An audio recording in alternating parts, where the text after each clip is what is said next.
Welcome today to the CMake presentation. We're going to cover features that were introduced in CMake 317, 318, and 319.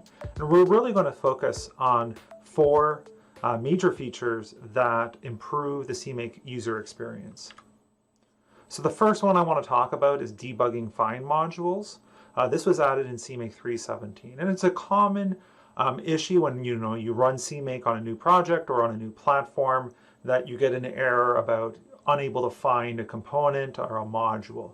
And you're sort of stuck there going, well, why did it fail? Where was it looking and why didn't it pick it up? I know this thing exists. And you just don't really get any informative help on why CMake failed by default. So in 317, we introduced the --debug -find argument to the CMake executable, and this will output for find library, find path, find executable, all the information on where the find queries went looking and what it was trying to look for. And so this can be used for users to determine where was an application looking, why didn't it find it, what was it looking for. You can do this globally through the command line, or you can actually do it in the CMake code itself, right? So you could go into the CMake code and add the CMake find debug mode and enable it and then disable it and just drill down and determine why one exact library wasn't being found, or maybe a multiple, but this allows you to control the verbosity. This isn't just for like find library and find path and find executable. You can also do this for find package. So if you have a module you have somewhere or a find file somewhere and CMake is not finding it, you can also find out information of where it was searching. So here we can see that find package was failing to find xyz.cmake, and we can see what directories it was looking for. And we're like, oh, it was named wrong, or maybe I forgot to add my CMake directory under my source code.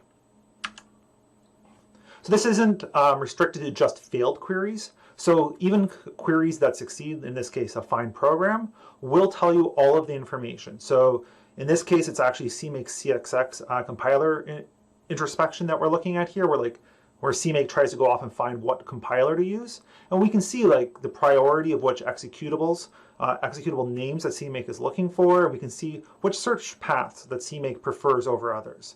So this really can help you understand what CMake is doing underneath the scenes. The second thing I want to talk about is nicer console colors. This was introduced in CMake 318. And on the top here, we can see what a CMake 317 or an older version of CMake, what the default CMake output would look like, right? It's simple colors, nothing really to help you differentiate between things that you can edit or what is a string versus what's a combo box. Then on the bottom, we can see two different configurations. We can see what it looks like with the default colors, and we can see what it looks like with a custom color modification set. And so that custom modification color set then allows you to customize it. So maybe you're red-green colorblind, and so the one that's using red-green doesn't work for you. So you can modify and set up your own custom colors. So one of the big ones I want to talk about is CMake Presets. And this was introduced in 319, the CMake release that's happening right now.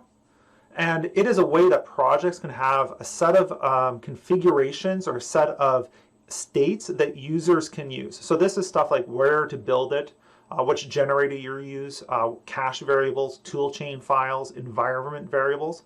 All of these things can be set into a single file, and that allows users to know common configurations. So maybe you have a configuration for each different HPC environment or site that you wanted to deploy to, and now you can set those up as presets. This preset file is a JSON file, and it looks like this. So this is a simple one that I did for an example project where we want to control what C++ compiler will be used. So we set the environment to use the CXX to switch between Clang 9 or G++9. So what we have here is we have a base configuration, which are the defaults that we want, and then we have sub configurations, Clang 9 and GCC 5, that inherit off of it and then vary the environment. And so this allows you to do a lot of flexibility and have a very concise JSON file, so you don't have to repeat yourself all the time. So how do you use this once you set up a preset? Well, you run CMake, just like I've done here. you specify like your source directory, and then you can specify list presets. And that'll then dump out all the presets that are available.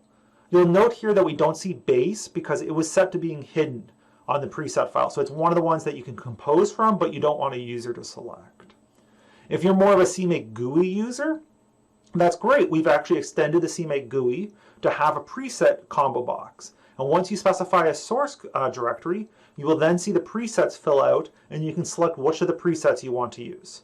And that will automatically populate the rest of the forms, like the build binary directory, which generator you want to use for you automatically.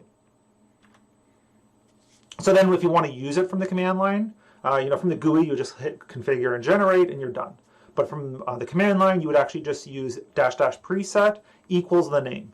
And then it will actually tell you what you're setting in the preset. So here we can see that we set an environment variable, and then when we use a preset, that preset environment variable is explicitly printed out so we know that it was being used, and we can see what it was being set to. So this way you really get to see and verify that your preset is working properly.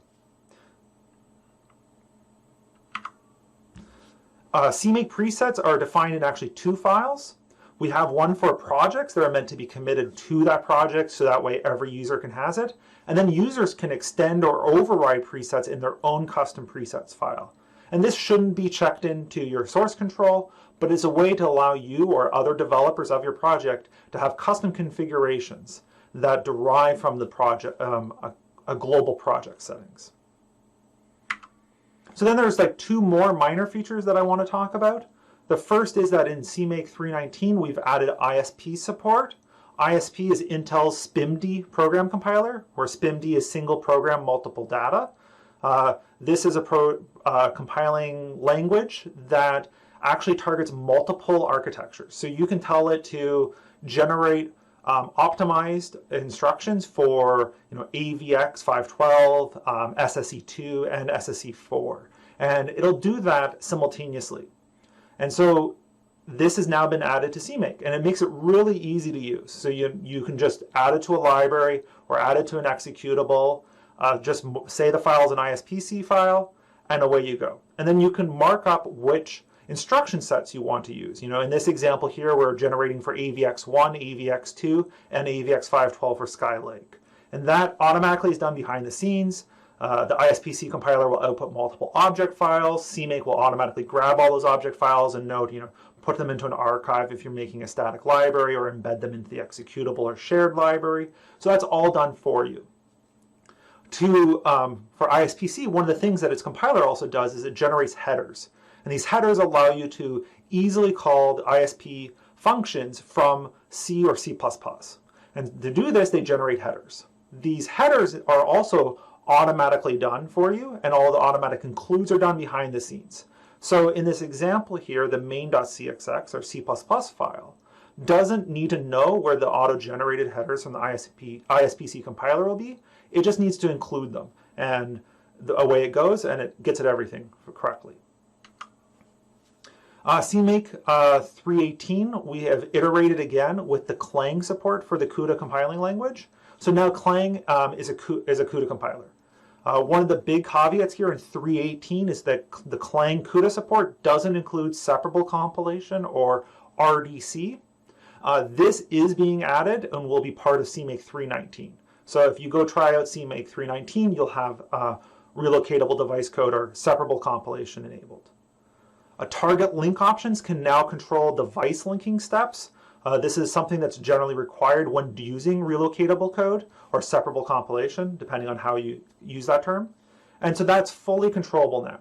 Another highly requested feature was a way for a project to set which architectures it wants to use, and then having CMake remap that to the explicit flags, right? Clang and NVCC use different flags to represent which architectures to compile for. And so CMake CUDA architectures has been added to make that easier for projects. I'd like to say, lastly, the last fourth feature that I want to talk about is how easy CMake is to get nowadays. You can basically get CMake anywhere you want, right? We can download it from our website, you can get it from your package manager, you can get it from Homebrew or pip, you can get it from Kitware's app repositories. We're actually going to start releasing ARM64 binaries pretty soon. So if you're on an ARM machine and it doesn't have an up-to-date CMake, we'll be starting to provide ARM binaries for Ubuntu just initially. But we really wanted to bring CMake to the users. So please tell us where you want to get CMake from, and we'll try to provide it to you. So lastly, if you're a Python user, pip install CMake will automatically get you one of the latest versions of CMake. So thank you very much, and hope you have a wonderful day.